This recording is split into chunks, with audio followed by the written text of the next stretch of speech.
Her stepmother sold her as worthless, until a mountain Apache placed a note in her hands and shattered a lie that had ruled an entire town for more than a decade. What was written on that fragile page would uncover a darkness so deeply buried that no one had dared question it, and the truth would corner a young woman who had lived in silence for 11 years, forcing her to either reclaim her voice or allow the past to repeat itself. But before we reveal what that note contained, and how it turned a forgotten girl into someone impossible to silence, subscribe to the channel and tell us where you're watching from. I read every comment, and I truly value knowing what corner of the world you're joining us from. Eliza Ward had not spoken a single word in 11 long years. Not since the night she watched her stepmother poison her mother. Not since terror sealed her voice away, burying it so deeply that even she no longer knew how to reach it. For more than a decade, Eliza lived in silence, not because she chose it, but because it kept her alive. Speaking meant remembering, and remembering meant facing a truth no 8-year-old child could survive. Monsters, she learned early, don't always lurk in shadows. Sometimes they sit at your table, marry your father, and call themselves family. Useless, her stepmother Miriam Crow called her. A mute girl who can't work, can't marry, and does nothing but waste my food and air. So when Miriam decided to sell Eliza like livestock at a frontier labor auction, Eliza felt no shock at all. She had learned long ago that in Miriam's world, a person's worth was measured only by usefulness, and a girl without a voice had none.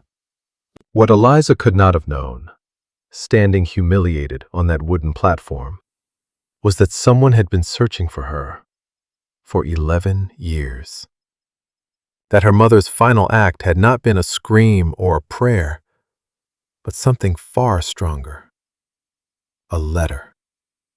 A sworn truth. A weapon written in fading ink.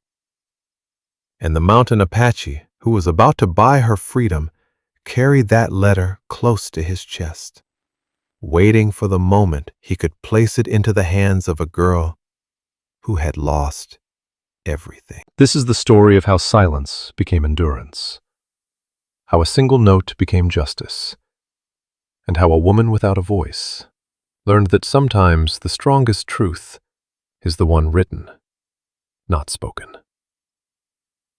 The auction took place in a dust-choked clearing at the edge of the frontier, where desperation was both bought and sold.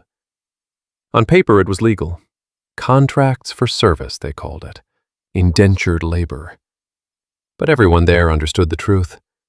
It was slavery, with signatures. Eliza stood on the rough platform, fingers folded tightly together, eyes fixed on the dirt below.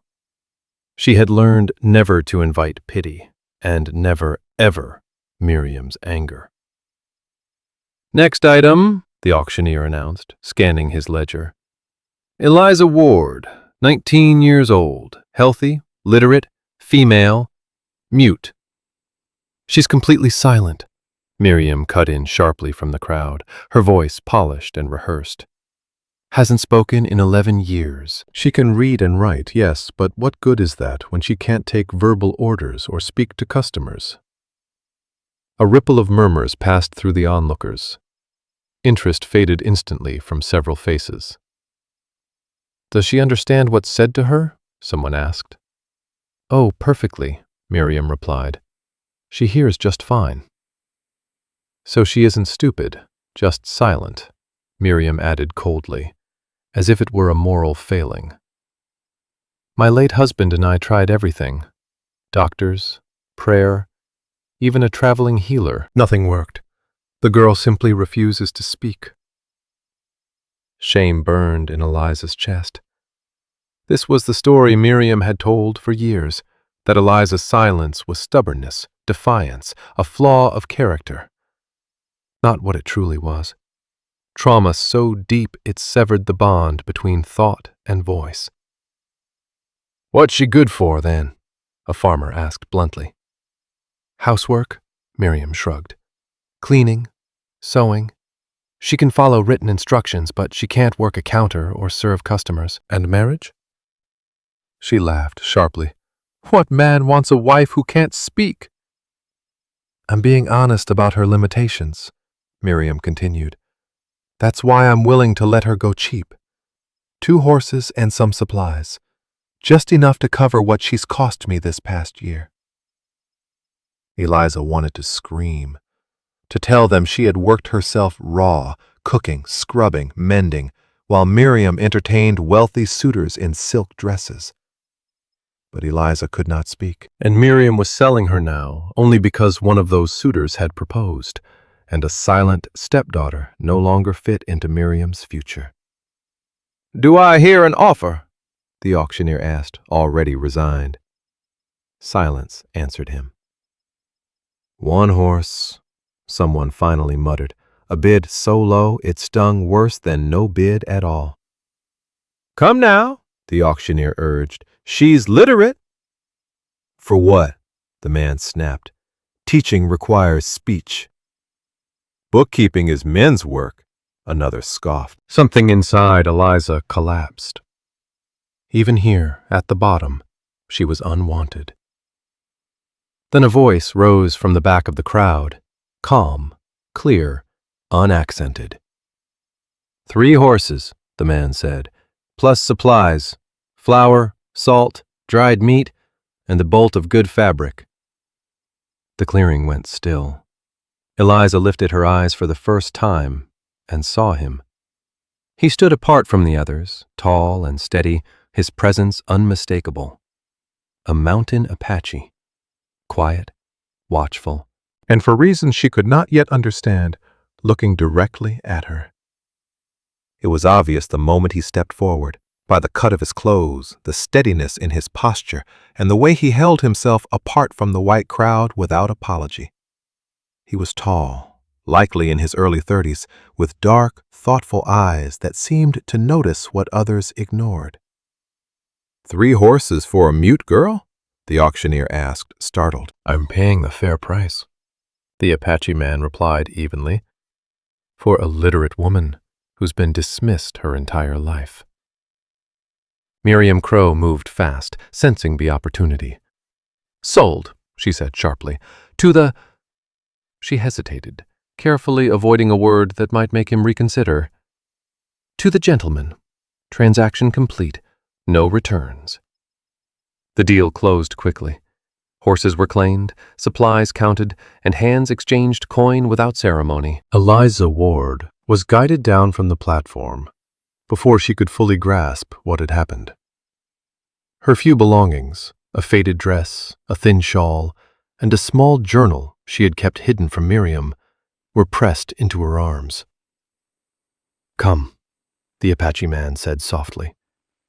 It wasn't a command. It was an offer. Eliza followed because she had nowhere else to go.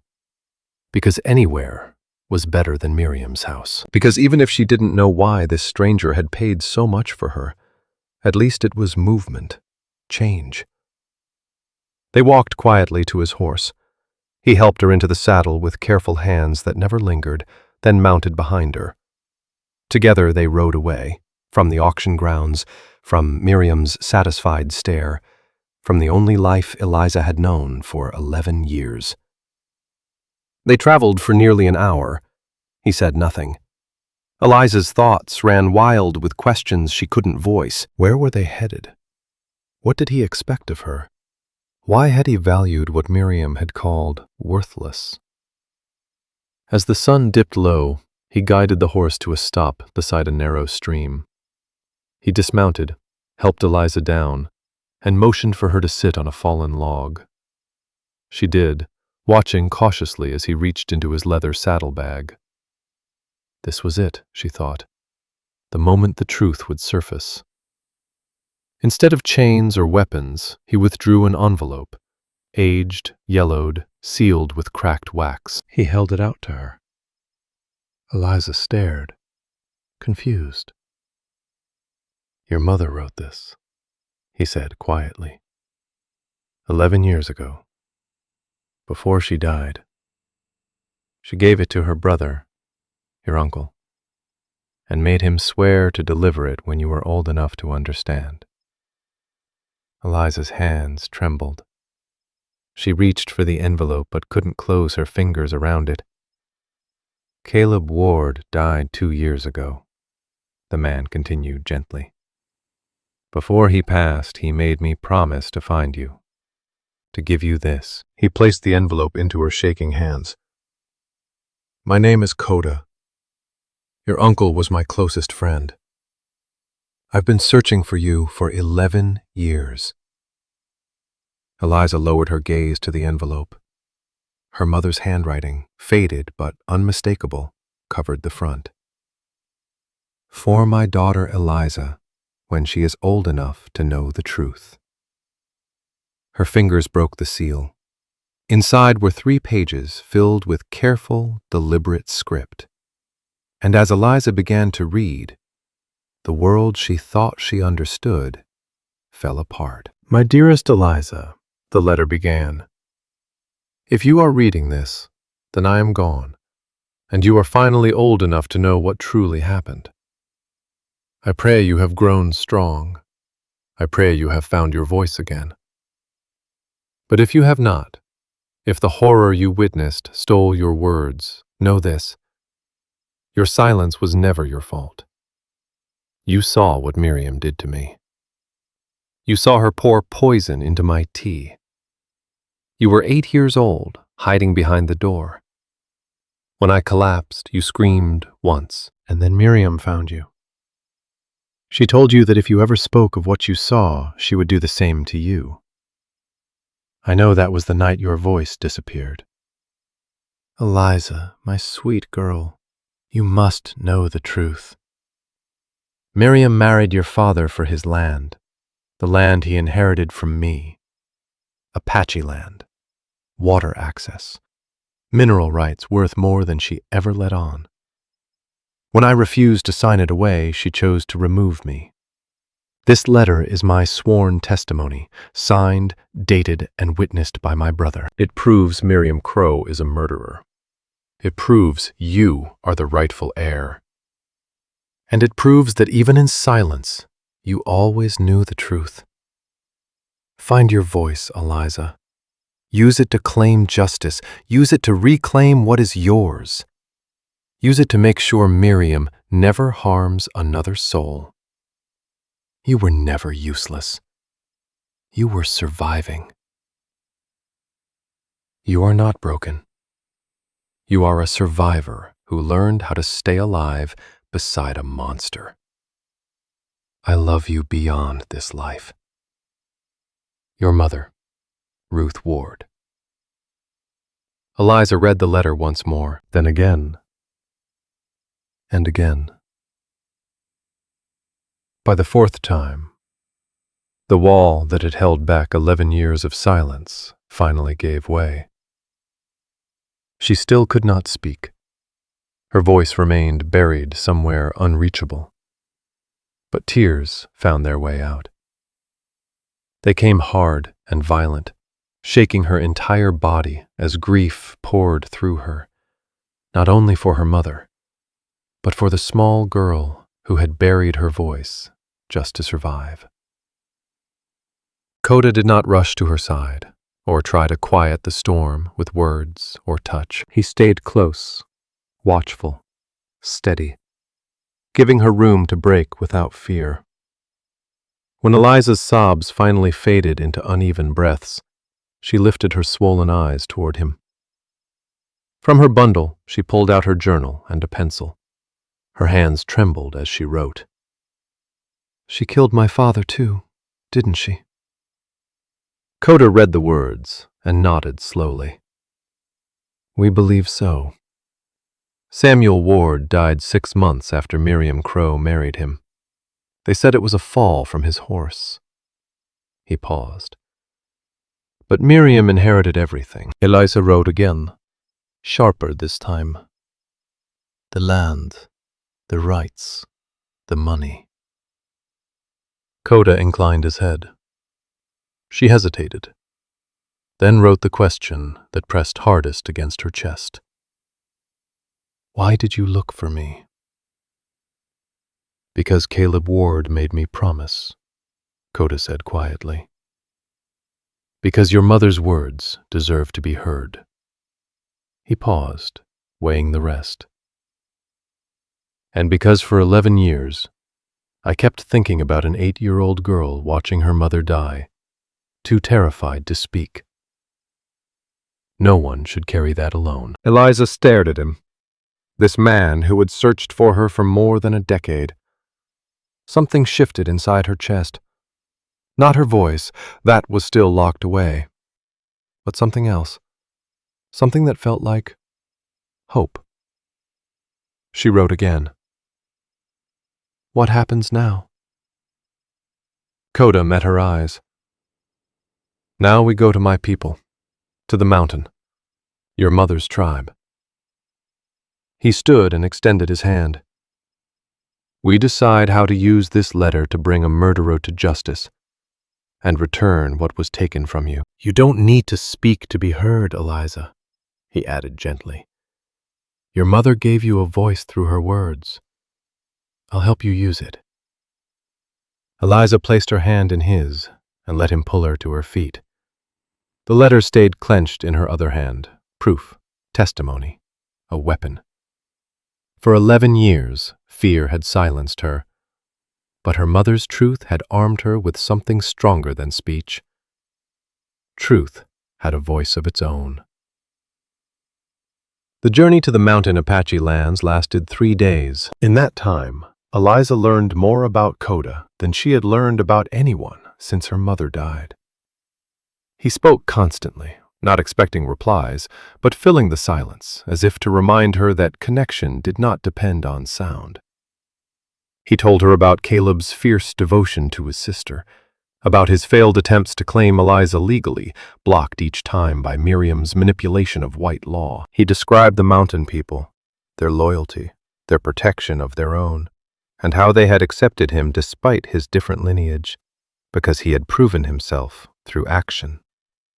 He told her how he searched for her, following whispers, tracing records, visiting towns, always just behind Miriam, who moved often and kept Eliza hidden.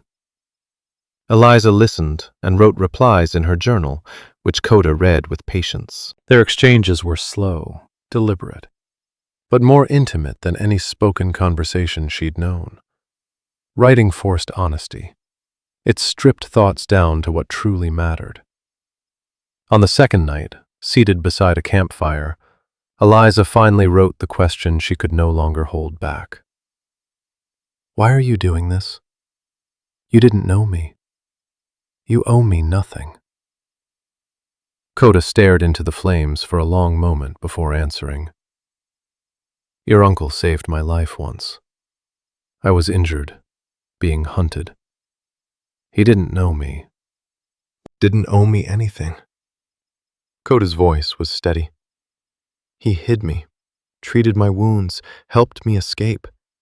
When I asked why, he said doing nothing is the same as doing harm. He looked directly at her.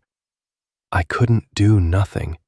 Not knowing you were alone, carrying something you couldn't speak about, when I had the means to find you and give you the truth your mother died protecting. Tears burned Eliza's eyes. She wrote one word. Thank you. Don't thank me yet, Koda replied. Giving you the letter was the easy part. Using it to bring Miriam to justice while keeping you safe, that will be harder. When they reached the mountain camp, Eliza felt overwhelmed. She had been raised among white settlements by a father who tried to erase his wife's Apache roots. This world, this part of herself, was entirely new. The people greeted her with cautious curiosity. Tarek, the elderly chief with sharp, assessing eyes, studied her in silence, and Eliza understood. This was where the next battle would begin. You claim this is Ruth's daughter, Tarek said to Koda in Apache.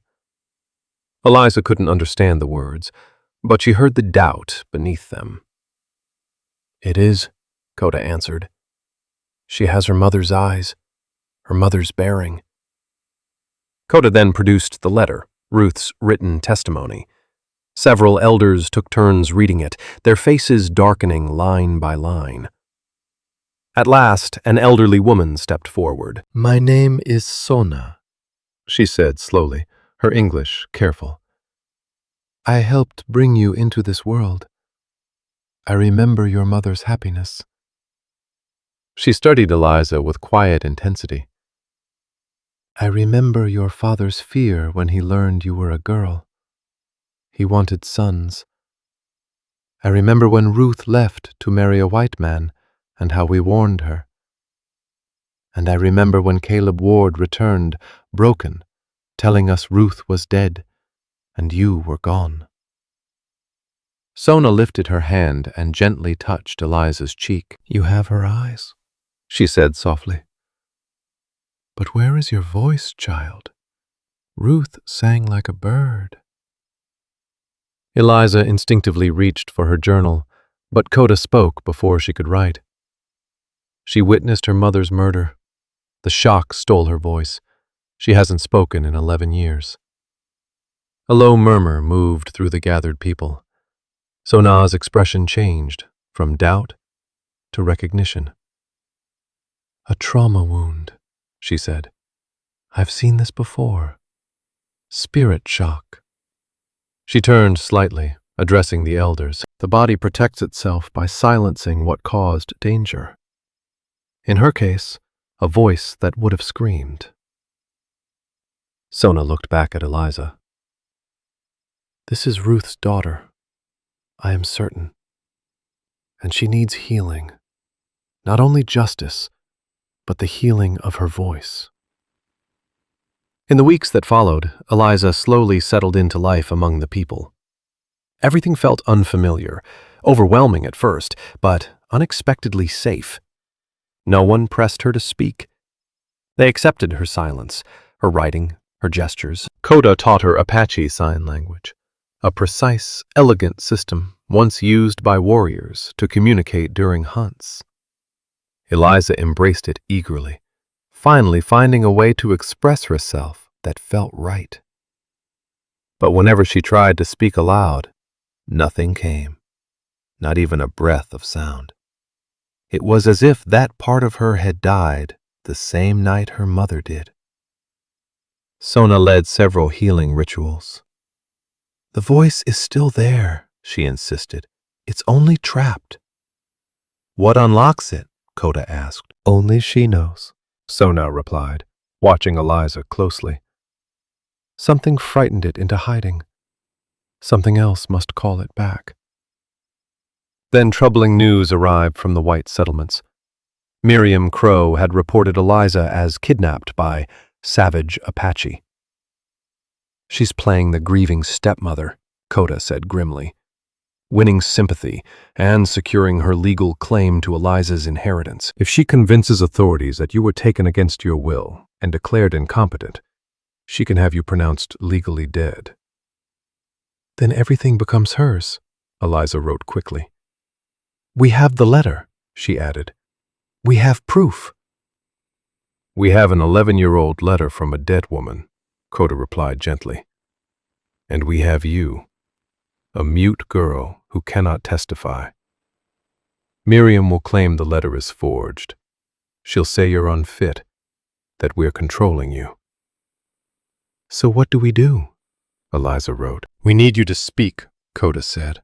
"Before witnesses, before authorities. You must testify to what you saw." Eliza's hand shook so badly the pencil nearly slipped. "I can't." "I know," Koda said softly. "But Miriam is already moving again. She's engaged to another wealthy man." Eliza swallowed and wrote, "What happens when he stops being useful? What about his children?" "She will kill again," Koda said quietly, "unless you stop her. Unless you find your voice and show the world who she truly is." That night Eliza could not sleep. She lay in the small dwelling Koda had prepared for her, staring up at the ceiling, her mother's letter pressed tight against her chest. Ruth had found her voice through writing, even while dying. She had left a truth strong enough to cross death itself. But apparently, that was not enough. The living had to speak. Eliza tried. She opened her mouth and forced air through vocal cords that hadn't moved in 11 years. Nothing came. No sound, no whisper, only silent, desperate breaths. Eliza lay awake, tears sliding soundlessly down her temples, when she realized Koda was seated near the doorway as he was every night, quiet, alert, guarding without being asked. "It's all right," he said without turning, as if he could feel her distress in the dark. "Healing doesn't move in straight lines." Her journal rested beside her. She wrote by feel, then carried it close enough for moonlight to catch the words. "What if I'm never ready? What if I'm broken forever?" Koda finally looked at her. "You're not broken," he said evenly. "You're a survivor who found a way to stay alive when no good options existed. Silence protected you." He held her gaze.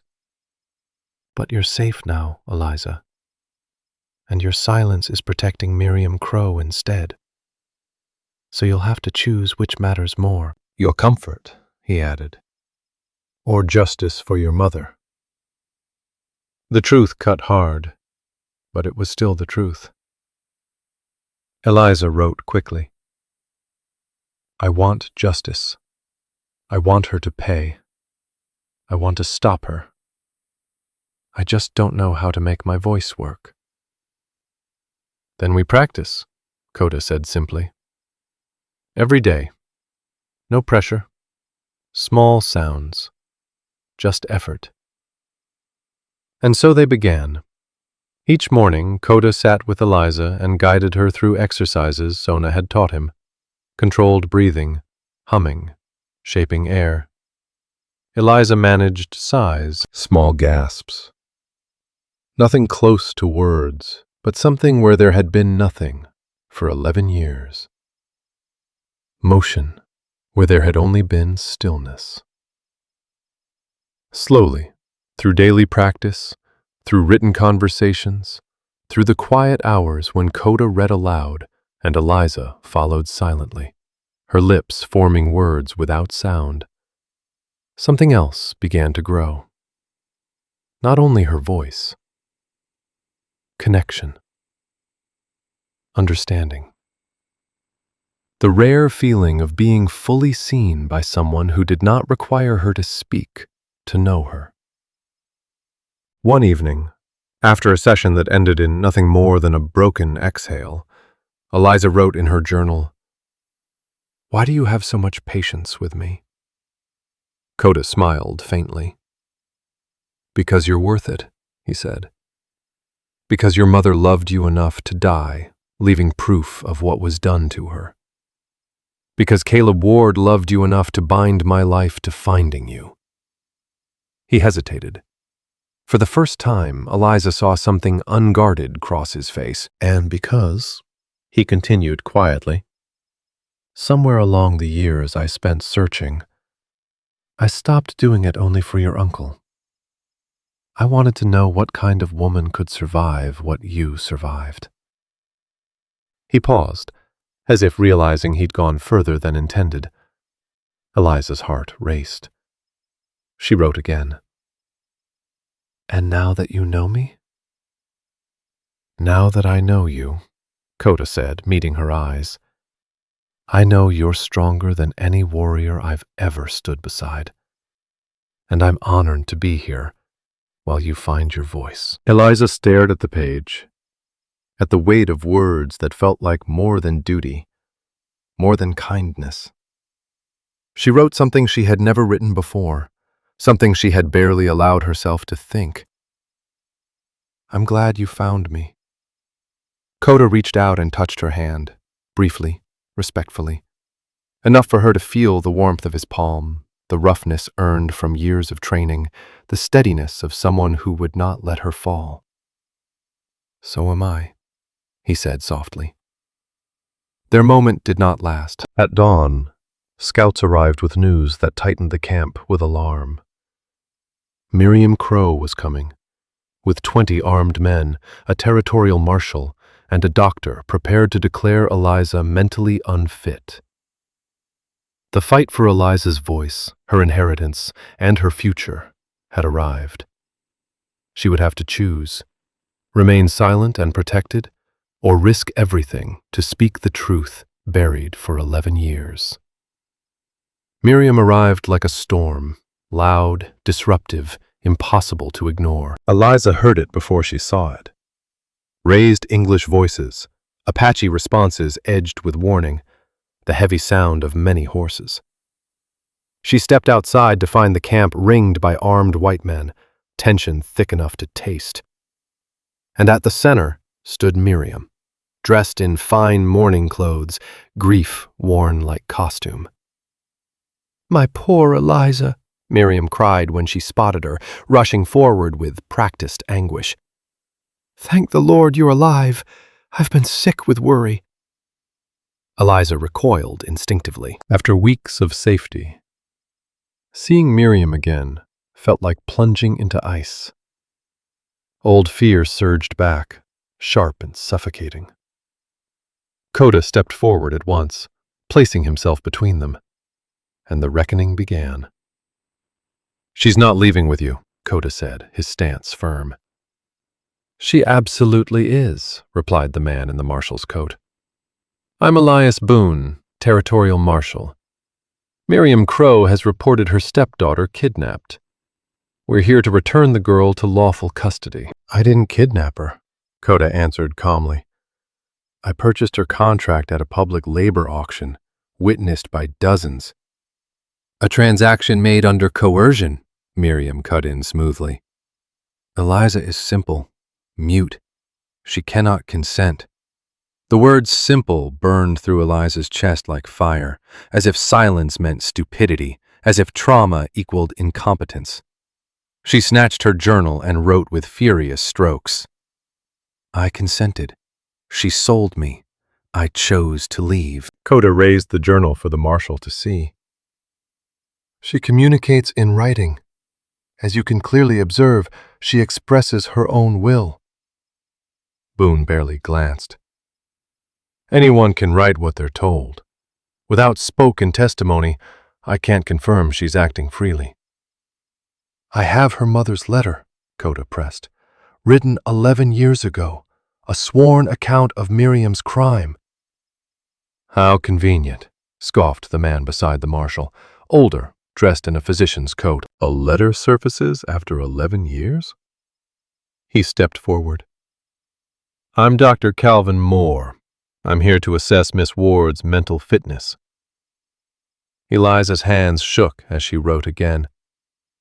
"I am not incompetent. I am traumatized." "Of course you'd say that," Dr. Moore replied coolly. "But selective mutism lasting over a decade strongly suggests severe impairment. For your own protection, you require proper supervision." "I need protection from her," Eliza wrote, underlining her 3 times and pointing straight at Miriam. Miriam clasped her hands, eyes shining with false sorrow. "You see? They've poisoned her against me. These people have filled her head with lies. My husband's death was a tragic accident. Eliza's refusal to accept reality only proves her fragile condition." Tarek stepped forward then, his voice steady. "She stays. She carries Apache blood. She belongs here." "She's a white citizen," Marshal Boone replied, "and her legal guardian has the right to reclaim her, unless you can prove she's of sound mind and willingly left Miriam Crow's care." Koda looked at Eliza. They both understood. Writing wasn't enough. They needed her voice. Eliza opened her mouth, forcing air through a throat that had been silent for 11 years. Nothing came. Only that familiar, terrifying void. "Take her," Miriam ordered lightly. Gently, of course. She's ill. 2 armed men stepped forward. Apache warriors tensed, hands drifting toward weapons. Violence hovered a breath away when a child's scream tore through the camp. Everyone turned. A small Apache girl, Lita, no more than 5, had wandered too close to the camp's edge, where the ground sloped toward a jagged ravine. She slipped, scrambling, stones sliding beneath her feet, seconds from a deadly fall. Eliza ran. She didn't think. She moved. Gabbing a low branch, she swung down the slope, boots skidding on loose rock. Lita was crying, tiny fingers clawing at dirt that kept giving way. "Hold on," Eliza begged silently. "Just hold on." The child's grip slipped. She began to fall, and Eliza screamed. "No!" The word tore from her throat, raw, unused, but real. Her voice, after 11 years of silence. Startled by the sound, Lita reached out and caught a root Eliza hadn't seen. It held, barely, but it held. Eliza scrambled down, dress ripping, palms scraping stone. She seized the girl's wrist and pulled her up. They collapsed together onto solid ground, gasping. "Are you hurt?"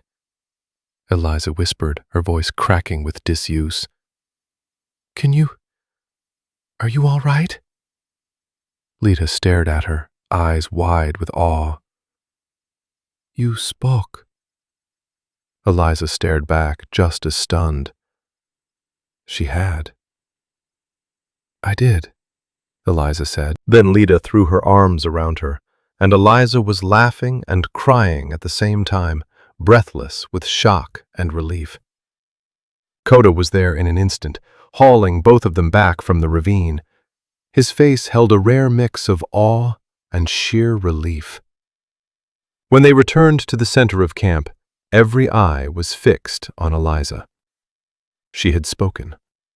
They had all heard it. "That is remarkable," Elias Boone said slowly. "How long did you say she's been mute?" 11 years, Miriam Crow answered at once. "But that proves nothing. One word spoken in panic doesn't mean, 'I saw you,'" Eliza cut in. Her voice was rough, scraped raw by disuse, but clear. Every head turned. "I saw you put poison in my mother's tea," she said. "I was 8 years old. I was hiding behind the door. I watched you kill her." The silence afterward was complete. Miriam's face drained of color, then flushed red. "She's delusional. Trom, you're hearing me speak for myself now," Eliza continued, her voice growing steadier with every sentence. "For 11 years, I couldn't. Fear locked my voice away. But you want to know what's stronger than fear, Miriam?" She held up Ruth Ward's letter. "Love. That child needed me to speak, and love broke what terror built. My mother wrote this before she died," Eliza said. "She documented what you did, and I witnessed it." Her voice trembled, but it did not fail. "I saw everything, and I will testify to it, in any court you choose." Dr. Calvin Moore stepped forward. "Miss Ward, I need to examine you to confirm you're of sound mind." "Then examine me," Eliza said firmly. "Test my memory, my reasoning, my competence. Ask me anything. I'll prove I'm not mentally deficient. I'm a survivor of childhood trauma who has finally found her voice." For the next hour, Dr. Moore did exactly that. He questioned her on dates, numbers, reading, logic. He listened as she described, painfully, precisely, the night her mother died. And slowly, his skepticism gave way to respect. "Marshal Boone," Dr. Moore said at last, "I find no evidence of mental incompetence. Miss Ward is traumatized, yes, but she is intelligent, articulate, and fully capable of making her own decisions. Her mutism was psychological, not physiological. Severe trauma-induced selective mutism, resolved through emotional breakthrough." He looked at Eliza. "I cannot recommend guardianship. You are a competent adult." Miriam's composure finally shattered. "This is absurd. She's been brainwashed by these savages. They planted these memories." "I was 8 years old," Eliza said evenly. "I watched you measure powder from a vial. I watched you stir it into tea. I watched you serve it to my mother with a smile." She stepped closer. "I watched her collapse. I watched you find me hiding and tell me that if I ever spoke, you'd do the same to me." Her voice did not waver. "You stole my voice. You stole my mother. You stole my father. You stole 11 years of my life." She met Miriam's eyes. "But you don't get to steal anything else." "You have no proof," Miriam screamed. "A child's memory after 11 years. A letter that could be forged? That's not evidence."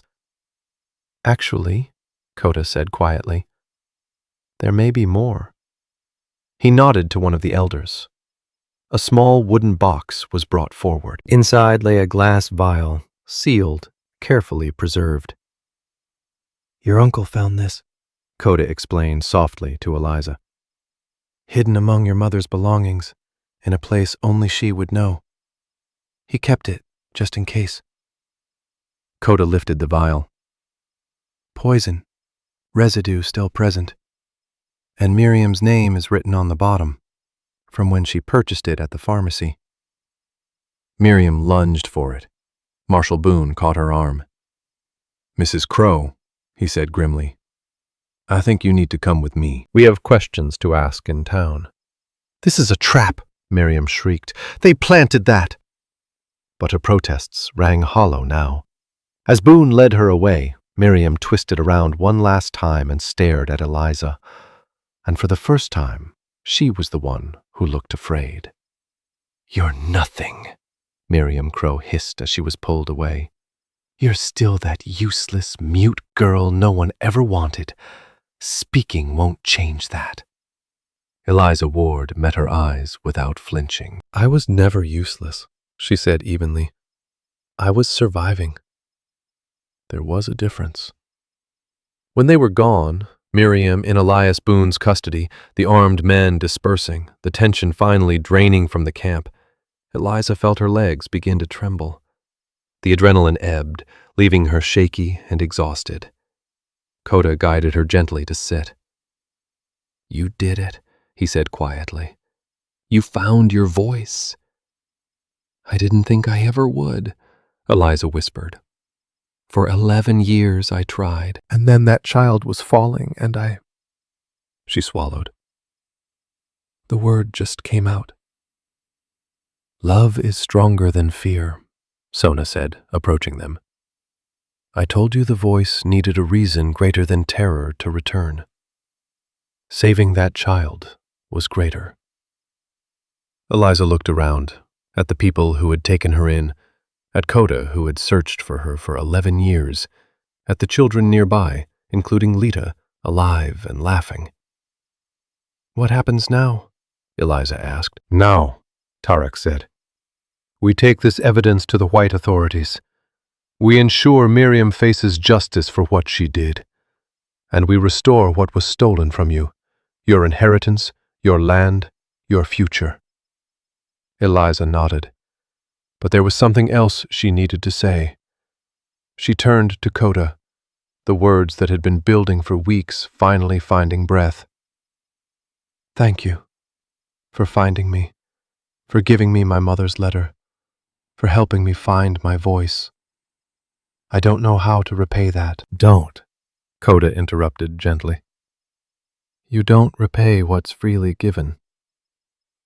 Then let me give something freely, Eliza said. Her voice was still rough, still new, but it was hers. These weeks here, with you and this people, are the first time I've felt safe since I was 8 years old. That's worth more than any inheritance, more than any justice.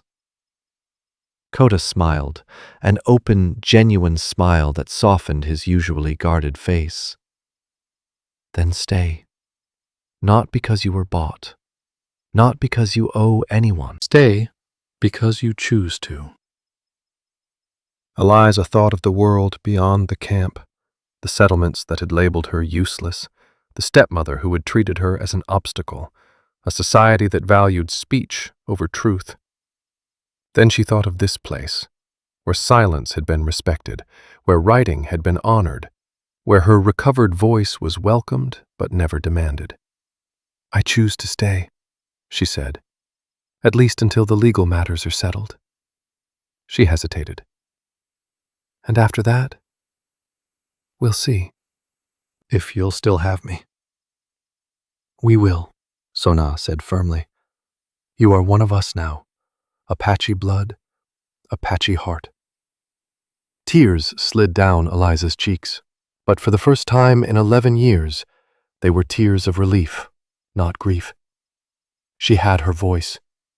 She had her mother's truth. Justice was finally moving forward. And most unexpectedly of all, she had found something she thought was gone forever. Home. The trial took place 2 months later in the territorial capital, and it became a spectacle. A murder case buried for 11 years. A woman, once mute, now testifying. Apache elders standing in a white courtroom.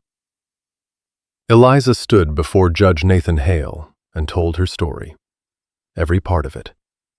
From the night she watched Miriam poison Ruth Ward, through the 11 years of silence, to the moment her voice returned while saving a child's life. Her voice was stronger now, still rough from disuse, but steady and unshaken. Miriam's lawyer tried everything. Claimed Eliza's memories were false, planted by the Apache. Claimed the letter was forged. Claimed the vial was fabricated. Then Dr. Calvin Moore testified. I examined Miss Ward extensively. Her recollection of that night is detailed and consistent. Trauma victims often remember events with unusual clarity. This is well documented. Then Arthur Bell, the pharmacist, took the stand. Yes, Miriam Crow purchased arsenic from me 11 years ago. Said it was for rats. I keep careful records. It's required by law. Next, Dr. Henry Lowe, who had examined Ruth Ward's body, testified. I noted convulsions, vomiting, and burning sensations, symptoms consistent with arsenic poisoning. At the time, I had no cause to suspect foul play. Her husband, Samuel Ward, appeared genuinely devastated. Finally, Samuel Ward's body was exhumed.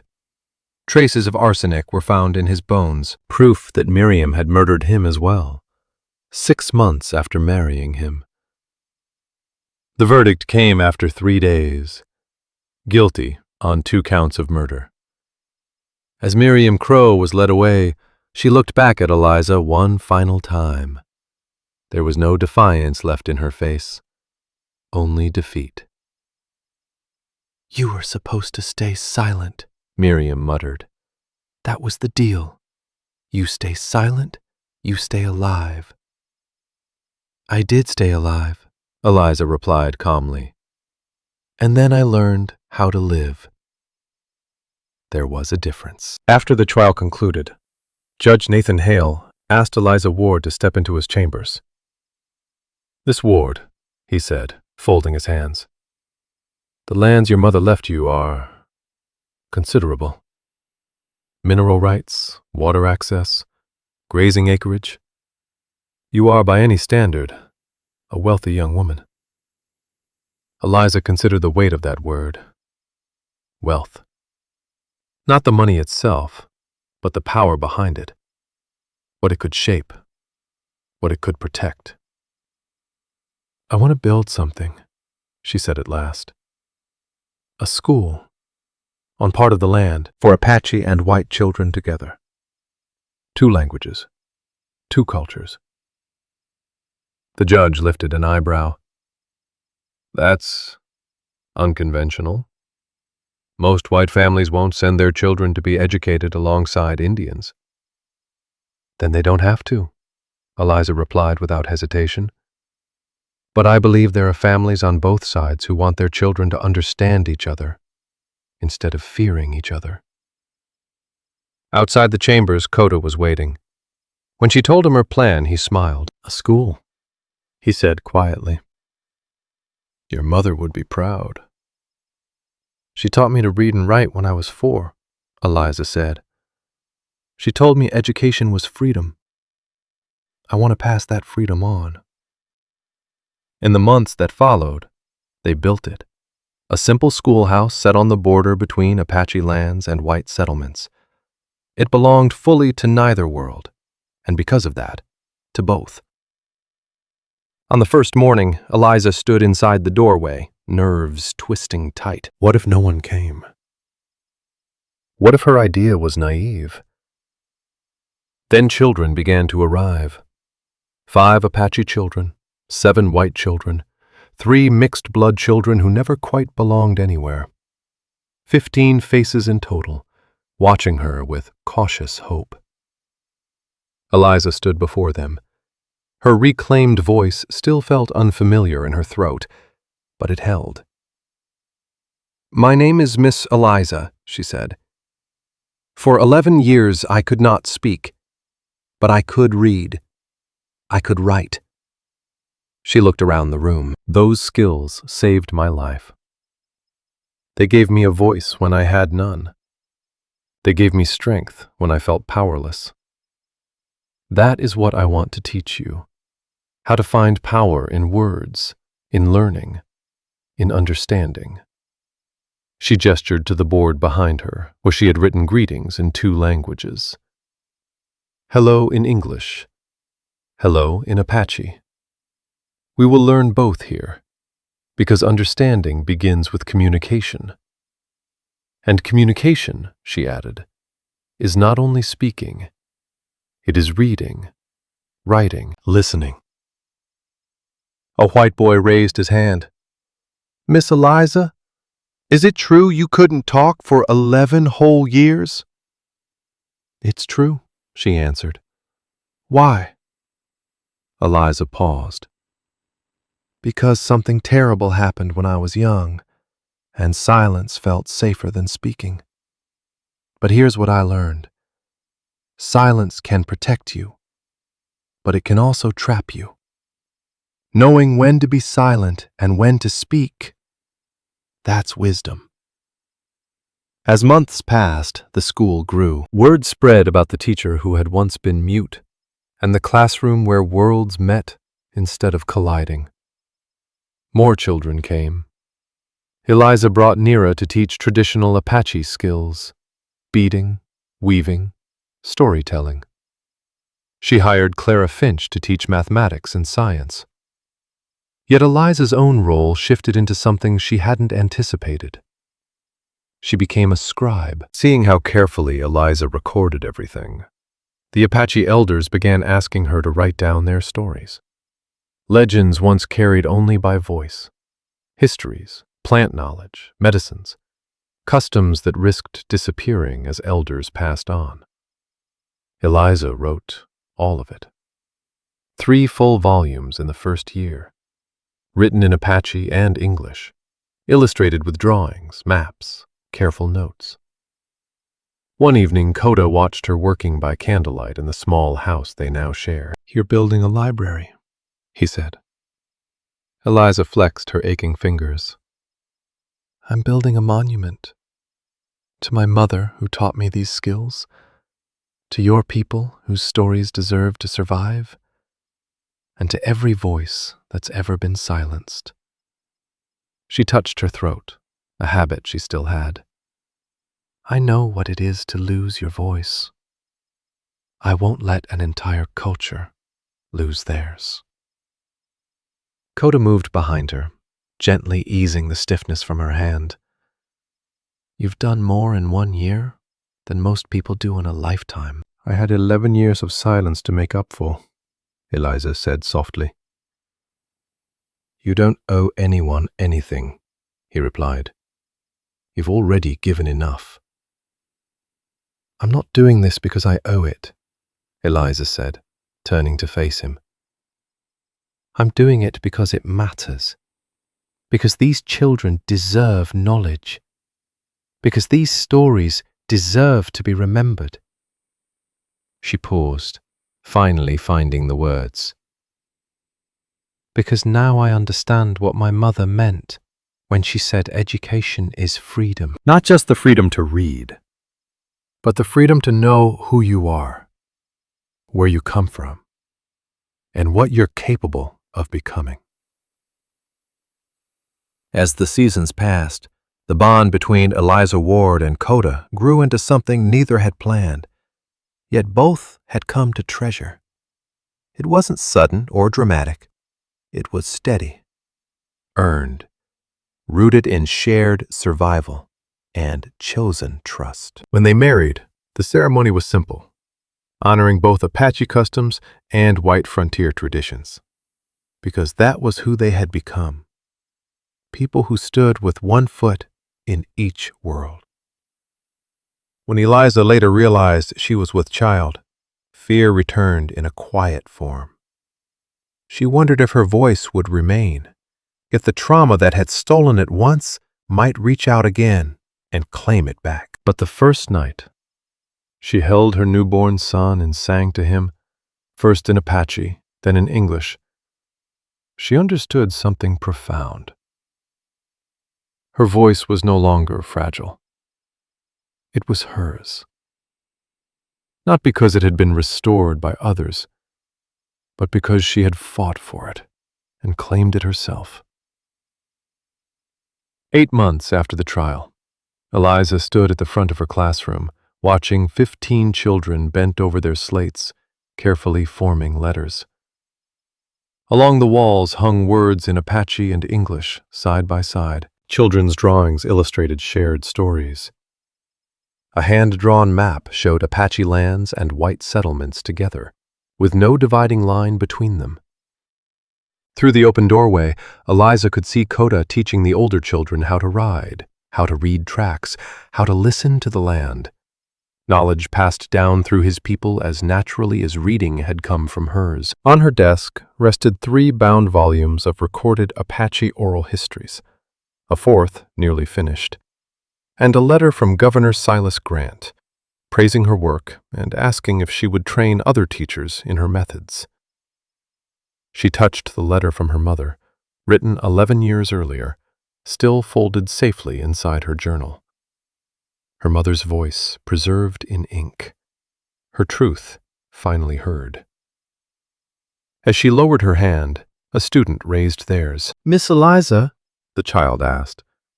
how do you say teacher in Apache? Eliza smiled. There's a word that means one who shows the way, she said, and another that means the one who helps you find your own path. I like the second one better. Why? The child asked. Because teaching isn't about telling you what to think, Eliza replied. It's about giving you the tools to think for yourself, to question, to understand, to find your own voice. After the children ran off at the end of the day, Koda found her organizing lessons for tomorrow. You're working late again, he said gently. There's always more to do, Eliza answered. The elders want me to record the story of how the people came to these mountains, and I'm translating English poems into Apache. I think the children will like them. Koda took her hands and pulled her to her feet. The work will still be here tomorrow. Come. Tonight, we celebrate. Outside, members of the tribe had gathered. Chief Tariq stepped forward, holding a woven blanket rich with color and meaning. "This is for you," he said. "The pattern tells your story. The broken bird who learned to sing again. The bridge between two peoples. The teacher who gives voice to those who were never heard." Eliza touched the blanket, overwhelmed. "I don't deserve." "You do," Sona said firmly. "You turned pain into purpose, silence into teaching, grief into healing." That night, lying beside Koda, with her hand resting on a growing belly, Eliza reflected on the road that had brought her here. She had once been auctioned as useless, a silent girl traded for supplies, disposable, forgotten.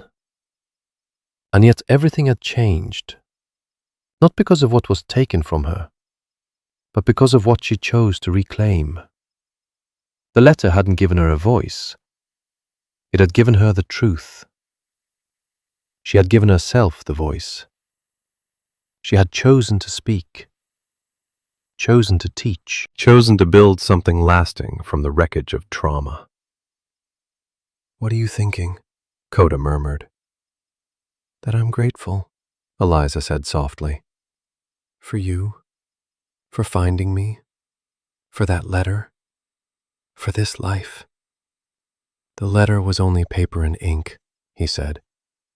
"We did the rest," Eliza corrected gently. "Together." She thought of the children she taught that day, the stories she preserved, the child growing inside her, who would belong to both worlds, speak both languages, and never be told their voice didn't matter. She thought of her mother, whose final act had been to record the truth, and how Eliza had carried that forward, recording not just one story, but many. "I'll write more tomorrow," she whispered. "Håkan wants to tell how he became a medicine man, and the children want to write their own legends." "Always working," Koda said, smiling. "Someone has to," Eliza replied. "Voices disappear too easily. If I can save even a few, teach even a few children that their voices matter, then everything I endured will have meaning." She drew him closer. "My mother gave me back my truth. Now I want to make sure no one else loses theirs." Morning would come soon, with writing and teaching and preserving what might otherwise be lost. But for now, Eliza lay in the quiet, one hand on her husband, one on her unborn child, and allowed herself gratitude. She had been silenced for 11 years. Now her voice, in speech, in writing, in teaching, would echo long after she was gone. That was justice. That was healing. That was freedom. And it had all begun with a single note placed in her hands by a mountain Apache who refused to believe she was useless. If this story moved you, if it reminded you that your voice matters even when the world tries to silence it, please like and share this video with someone who needs to hear that healing is possible. Subscribe to our channel for more stories of resilience, transformation, and reclaimed truth. Comment below, which moment stayed with you the most? When Eliza first spoke to save Lida? Or when she chose to use her recovered voice to teach instead of seek revenge? Thank you for being part of our storytelling family. All stories are created for entertainment purposes and may include fictional elements or dramatized interpretations inspired by historical settings. We use AI tools, voiceover, visuals, scripts, as creative assistants. However, all content is reviewed, refined, and edited by humans to ensure emotional authenticity and storytelling quality. We fully comply with YouTube's policies regarding AI-generated content and do not use any deepfake techniques or misleading recreations of real individuals. All visuals and supporting materials are properly licensed. Sharing, re-uploading, modifying, or distributing any part of this content in any form requires written permission. We appreciate your support and respect for original creative work.